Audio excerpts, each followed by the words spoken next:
Welcome to Bind EduTech, and this is a continued class in which we are going to discuss the chapter we have started. Should wizard hit mommy? ये chapter हम लोग पढ़ रहे थे. इसका कुछ videos हम लोग कुछ पार्ट जो है टेक्स्ट का फर्स्ट पैराग्राफ वो हम लोगों ने पूरा कर लिया था. जो पैराग्राफ खत्म हुआ था यहाँ बॉस्टन पर. बॉस्टन शहर का नाम जहाँ से आते थे रॉजर के डैड. और ये बात चल रही है उस कहानी की, सेम कहानी की, जो सेम कहानी में थोड़ा थोड़ा बदलाव करके और जो के फादर जैक उसको सुनाते रहते थे. उस कहानी का हम लोग मेन स्टोरी लाइन जो है वो देख रहे थे. इसका एक्सप्लेनेशन तुमको लिखा हुआ मिल जाएगा नीचे. जो मैंने वर्बली आपको समझाया है वही चीजें इन एक्सप्लेनेशंस में पॉइंट्स के रूप में रहती है.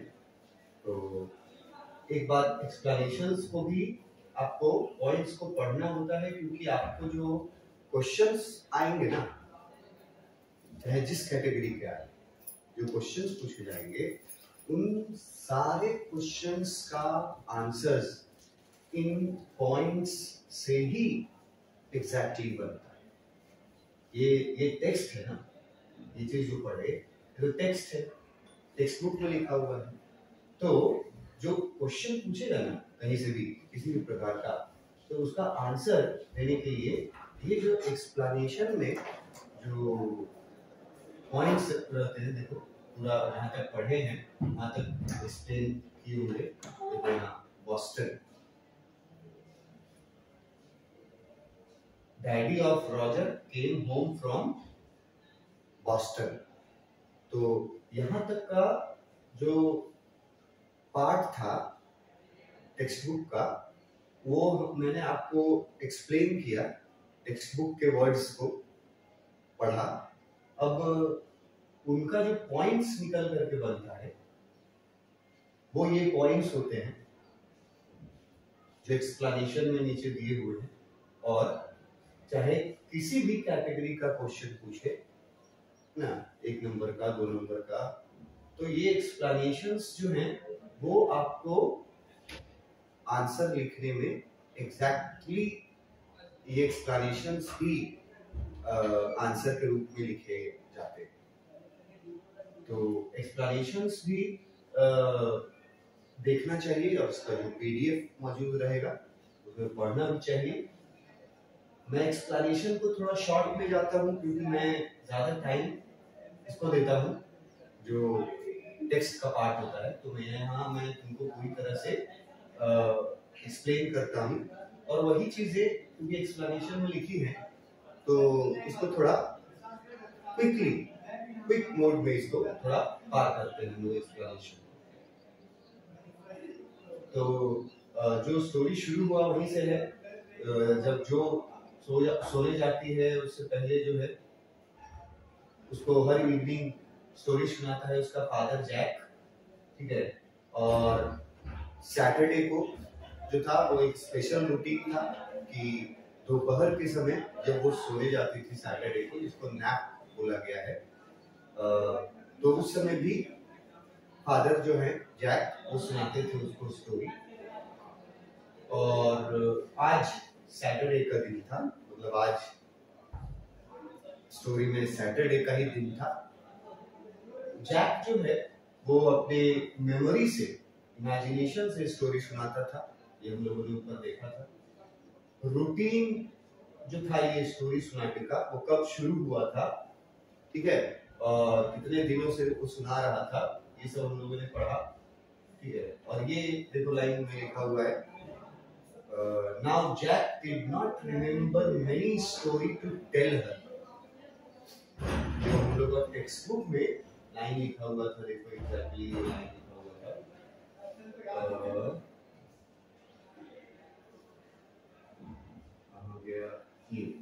His head felt empty. Father का सिर जो है खाली हो गया था, दिमाग जो है वो खाली हो गया था। तो उसको देखो यहाँ पे लिखा एक्सप्लेनेशन में, Jack did not remember many story to tell her, मतलब उसके पास स्टोरीज बचे हुए नहीं थे बताने के लिए। फिर जो पढ़ा था ऊपर की स्लाइट वेरिएशंस होते थे उनके स्टोरी में, और बेसिक थीम सेम रहता था, ठीक है, 2 साल से जो सुना रहा था उसमें। और बेसिक थीम फिर क्या होता था उसको डिस्कस किया कि एनिमल्स रहते थे, ठीक है, और बेबी एनिमल रहता था, कोई भी animal baby creature, it always had a problem, उसको हमेशा कोई प्रॉब्लम रहता था, और वो प्रॉब्लम लेकर के आता था ओल्ड वाइज के पास, ओल्ड वाइज आउल के पास, और आउल उसको भेज देता था किसके पास, मैजिशियन विजार्ड के पास। मैजिशियन जो है वो मैजिक करता था और उसका प्रॉब्लम सॉल्व कर देता था, जो बेबी क्रिएचर रहता था उसका प्रॉब्लम, जिसका नाम हमेशा रॉजर रखा जाता था। और मैजिशियन फिर जो पैसे मांगता था, the magician asked money from Roger, but Roger did not have that much of money. Her bar, her story, वो जो मैजिशियन था वो जो जितने पैसे मांगता था, रॉजर के पास उतने पैसे नहीं रहते थे। ये टेक्स्ट बुक में बहुत डिटेल में दिया है, देखो यहाँ शॉर्ट में लिख दिया कि मैजिशियन पैसा मांगता है रॉजर से, but Roger did not have that much of money, लेकिन रॉजर के पास उतने पैसे नहीं होते हैं जितना मैजिशियन मांगता है। Then, as usual, the wizard told Roger to go to a place where it will find extra money. ये भी लिखा हुआ था वहां कि with the same breath, एक ही सांस में, फिर वही विजार्ड जो है वो रॉजर को किसी ऐसे जगह के बारे में बताता था जहां पे उसको मनी, एक्स्ट्रा मनी वहां मिल जाए। रॉजर उस जगह पे जाता था, वो मनी ला करके दे, मनी जो है एक्स्ट्रा मनी जो वो ला करके दे देता था विजार्ड को।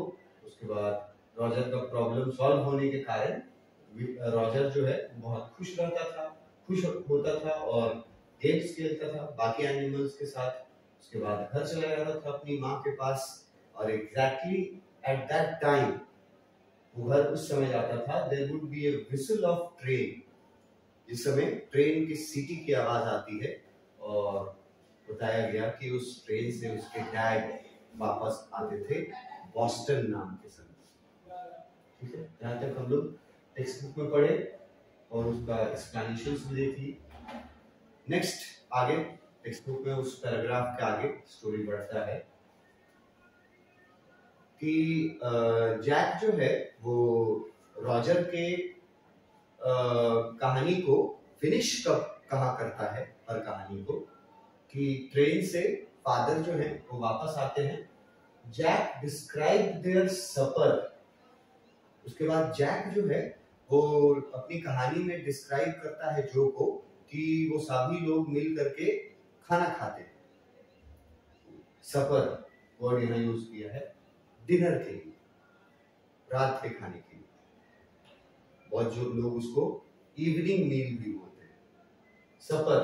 उसको जैक जो है वो बताता था कि वो जो बेबी क्रिएचर है रॉजर, वो अपने पेरेंट्स के साथ बैठ करके खाना खाता है, and the story was over. और उसके बाद स्टोरी जो है वो फिनिश हो जाती है। ये बेसिक स्टोरी लाइन जो चल रहा था वो यहाँ फिनिश होता है उनके सफर पे।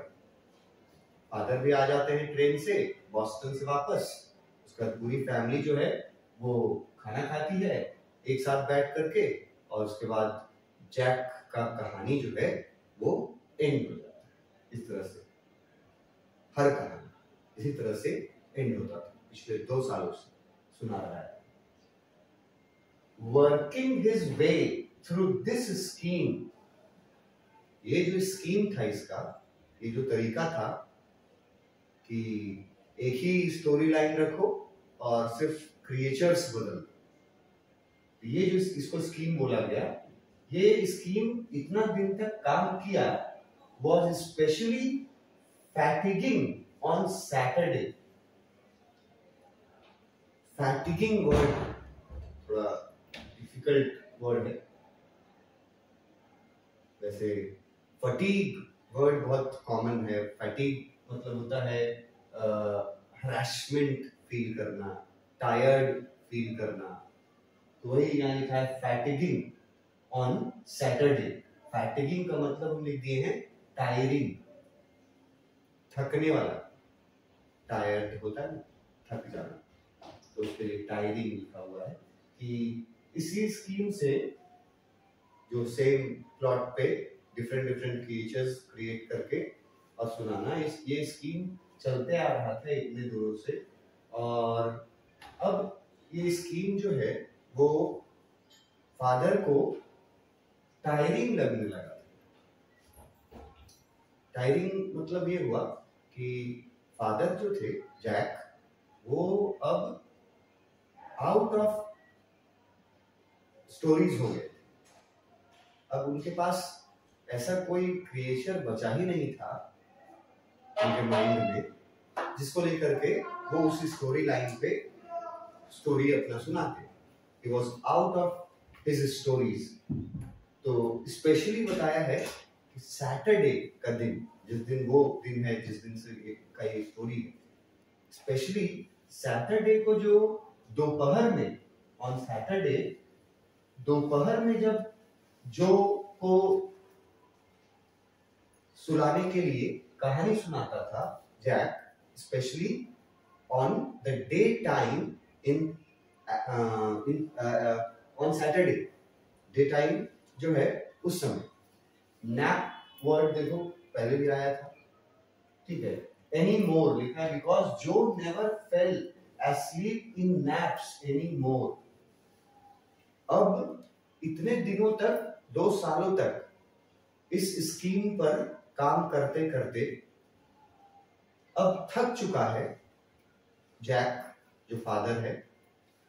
और थकने का मतलब ये नहीं है कि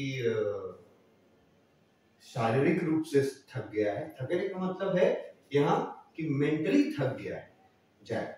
अब उसके माइंड में कोई क्रिएचर नहीं बचा कि वो कहानी बना सके। ये बताया गया इन लाइंस में कि सैटरडे को तो और टायरिंग हो जाता था, क्योंकि अब सोफी जो है वो नहीं सोती थी उतनी जल्दी जितना जल्दी पहले सो जाया करती थी जब वो और छोटी थी। 2 साल की उम्र से शुरू किया था उसको कहानी सुनाना, अब 4 साल की उम्र की हो गई है वो जो। और इन 2 सालों में जो है वो इतना चेंज हुआ है कि अभी की जो है वो अब सैटरडे को उसको सुलाना, कहानी सुना करके, ये अब मुश्किल होता जा रहा है उसके फादर जैक के लिए। And knowing this made the right seems futile. और जब फादर को ये फील होता है कि अब उसके पास स्टोरीज नहीं है और अब वो जो को नहीं सुला पाता है स्टोरीज सुना करके, अब जो है वो दिन में नहीं सोती है स्टोरी सुन करके, पहले जैसा वो सो जाया करती थी। ये सोच करके जैक के मन में ये फीलिंग्स आते हैं। And knowing this made the right के लिए मीनिंग लिख दी है रूटीन। सीम फ्यूटाइल का मतलब ये है अनसक्सेसफुल। मतलब कि अब जब जो अपने फादर के कहानियों से नहीं सोती थी तो फादर को ये लगने लगा था कि उनका जो रूटीन है कहानी सुनाने का routine, specially on Saturday during the day time, ये जो रूटीन है वो अब क्या हो गया है, अनसक्सेसफुल हो गया है। मतलब अब वो सक्सेसफुली उसको नहीं सुला पाते हैं रूटीन के अनुसार। ये रूटीन जो है वो अब अनसक्सेसफुल लगने लगा है जैक को। ये थोड़ा डीप लाइन यूज किया है। इसका ज्यादा है अच्छा भी, तो इसका मीनिंग याद रखो। ये वर्ड्स जो हैं जैसे राइट, रूटीन के जगह, और फ्यूटाइल वर्ड जो है ये थोड़ा अनकॉमन है बहुत सारे बच्चों के लिए, तो वो लोग रूटीन याद रखेंगे और फ्यूटाइल के लिए अनसक्सेसफुल याद रखेंगे। कि अब उसका जो ये स्टोरी सुनाने का स्कीम था वो अनसक्सेसफुल उसको लगने लगा था, ठीक है, फ्यूटाइल लगने लगा था, क्योंकि अब लड़की जो है अब नहीं सोती थी सैटरडे को दिन में। द लिटिल गर्ल, जो को बोला जा रहा है, द लिटिल गर्ल, और ब्रैकेट में लिख रहा है not so little any more, मतलब एक छोटी सी बच्ची जो अब उतनी छोटी नहीं रही जितना 2 साल पहले वो थी। नेचुरली 2 साल की उम्र में जो जिस तरह से अपने फादर के स्टोरीज को सुनती होगी और एक्सेप्ट कर लेती होगी, अब 4 साल की उम्र की जो है वो अब क्वेश्चंस पूछने लगी है अपने डैडी से स्टोरीज के बारे में, और अब उसको not so little any more लिखता है। द लिटिल गर्ल, छोटी बच्ची जो अब उतनी छोटी नहीं रही, the bumps her feet made under the covers were half way down the bed. अब यहां पे ये जो लाइन है बम्प वर्ड यूज किया है। पहले बोल रहा है कि अब वो छोटी बच्ची उतनी छोटी नहीं रही, ऐसा फील हो रहा है जैक को, और फिर उसके फिजिकल ग्रोथ को भी बताया गया है कि उसके जो पैर हैं, वो जो चादर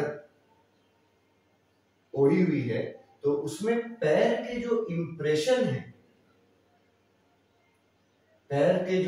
इम्प्रेशन है, वो डबल बेड है, और उसके आधे तक उसका पैर का इम्प्रेशन अब जाने लगा है जब उस डबल बेड पर वो सो रही है। तो half way down the bed, double bed है और हाफ वे का मतलब है लगभग बेड का आधा जो है, उसके पैर जो है वो वहां तक पहुंच गए थे। मतलब उसका फिजिकल ग्रोथ भी हो रहा था और उसका मेंटल ग्रोथ भी हो रहा था जो का। तो अब वो उतनी आसानी से कहानी सुन करके सोती नहीं थी जितनी आसानी से पहले सो जाया करती थी। तो उसके बड़े होने के बारे में यहाँ थोड़ा बताया है कि the little girl not so little now, ठीक है। और उसके लिए एग्जांपल दिया है कि उसके पैर जो हैं, जो वो चादर के अंदर, उसके पैर half way down the bed के आधा तक उसके पैर का इंप्रेशन दिखाई दे रहा है चादर के नीचे, मतलब उसके फिजिकल ग्रोथ के बारे में बता रहा है। देयर बिग डबल बेड, उनका बेड जो था वो बड़ा सा डबल बेड था, that they let her be in for naps and when she was sick. और वो डबल बेड पर उसको सोने की इजाजत उन लोगों ने दिया था सैटरडे को नैप्स के लिए, और अगर वो कभी बीमार हो जाती थी तो उस समय वो उनके डबल बेड पर सोती थी। वैसे उसका अपना बेड होगा, लेकिन सैटरडे का जो दिन का समय रहता था, दोपहर का जो नैप का बात बार बार किया है, नैप मतलब हम बताए हैं तुमको कि थोड़े समय के लिए थोड़ा आराम करना। दोपहर के समय अगर आप एक घंटे या 2 घंटे सो जाते हैं तो उसको नैप बोलते हैं। तो उसकी बेटी जो है वो अब बड़ी हो गई है और डबल बेड पे उसका पैर जो है वो हाफ तक पहुंच गया है, लेंथ उसका। और उस डबल बेड पे जो को सोने की इजाजत 2 कंडीशंस पे था। एक, सैटरडे नैप को, सैटरडे के दिन में जब वो सोना रहता था थोड़ी देर के लिए, तो उस दिन वो उस डबल बेड पे सोती थी। और साथ में जब कभी वो बीमार होती थी, when he was sick, जब कभी वो बीमार होती थी तब वो उस डबल बेड पे सोती थी। वैसे उसका अपना बेड था सोने के लिए। यहाँ बताया गया है कि अपने उनके पेरेंट्स के बड़े से डबल बेड पे उसका पैर जो है वो हाफ वे तक पहुंच गया है अब। मतलब फिजिकल ग्रोथ भी हो रहा है उसका, मेंटल ग्रोथ भी बताया जा रहा है। और बताया जा रहा है कि उसका अपना बेड था। ये इस बात से पता चलता है कि उसको 2 कंडीशंस में उस डबल बेड पे वो सोती थी। एक, सैटरडे को जो दिन के समय उसको थोड़ी देर के लिए सोना होता था, नैप लेना होता था। और दूसरा, जब वो कभी बीमार होती थी तब। Had at last arranged herself and from the way her fat face deep in the pillow। अब जो है जो 4 साल की जो है प्रेजेंट वाली स्टोरी में, वो अपने आप को अरेंज करती है बेड पे। अपने आप को अरेंज करने का मतलब हुआ कि उस पोजीशन में आती है ना, जिस पोजीशन में उसको स्टोरी सुनना पसंद है, उस पोजीशन में वो अपने आप को लाती है, अरेंज हरसेल्फ। और बताया है कि उसका फैट फेस जो है वो पिलो पर, तकिया है, पिलो का मतलब एक पिलो रहता था, उस पे उसका फेस जो है वो लाई डाउन हो जाती थी, वो सो जाती थी तकिए पर अपना सिर रख करके। तो उसको फेस को बोला है फैट फेस, और pillow, deep in the pillow बोला है। और फिर एक वर्ड यूज किया है, बहुत अलग वर्ड लगेगा आपको, शोन, SHONE। तो ये जो है ये शाइन वर्ड से शोन वर्ड बनाया गया है। शाइन जिसका मतलब होता है चमकना, ठीक है। तो उसके बारे में, अपनी बेटी के बारे में उसके डैड जो है जैक, जो के बारे में डिस्क्राइब कर रहे हैं कि अब उनकी बेटी जो है वो बड़ी हो गई है, वो उतनी बच्ची नहीं रही, और उसके पैर जो है वो डबल बेड के हाफ वे तक पहुंच गए हैं। और उसके पैरों का इंप्रेशन उसको दिखाई पड़ता है चादर के ऊपर से फादर को। और फिर सैटरडे का दिन तो था ही उस दिन, तो डे टाइम था, और डबल बेड पे जो अपने आप को अरेंज करती है, मतलब लेट जाती है और तकिए पर सिर रख करके वो लेटती है।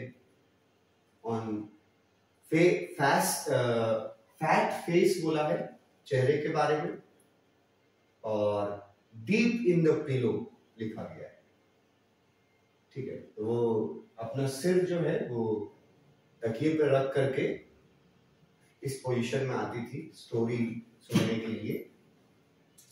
उसके बाद शोन वर्ड जो है, शाइन, शाइन समझ के पढ़ोगे। Shown in the sunlight sifting through the drawn shades. उसके चेहरे पर सनलाइट पड़ रहा था। जो के चेहरे पर जब वो तकिए पर अपना पोजीशन लेती है, अपना सिर रखती है, तो जो के चेहरे पर सनलाइट पड़ता है, धूप की रोशनी आती है, तो उसका चेहरा जो है वो शाइन करने लगता है।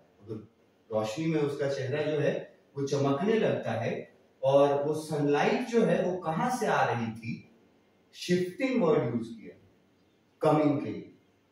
धूप की रोशनी कहां से आ रही थी? Through the drawn shades. और शेड्स का मतलब यहां लिखे हैं कर्टेन्स, पर्दा। तो जो खिड़की पे पर्दा लगा हुआ था ना, उस पर्दे में कहीं गैप होगा और उस गैप से सनलाइट आ रहा था जो डायरेक्ट जो के फेस पे पड़ रहा था। और जो का फेस जो है वो शाइन कर रहा था। कर्टन्स के बीच में से, पर्दों के बीच में से सनलाइट आकर के जो के फेस पर पड़ता है, उसका फेस शाइन करने लगता है। और ये देख करके उसके फादर जो है वो ये समझ जाते हैं कि आज का जो सैटरडे है, आज का सैटरडे फिर डिफिकल्ट होने वाला है, क्योंकि जो अब सैटरडे को कहानी सुनते वक्त सोती नहीं थी। इसके आगे हम लोग नेक्स्ट वीडियो में देखेंगे।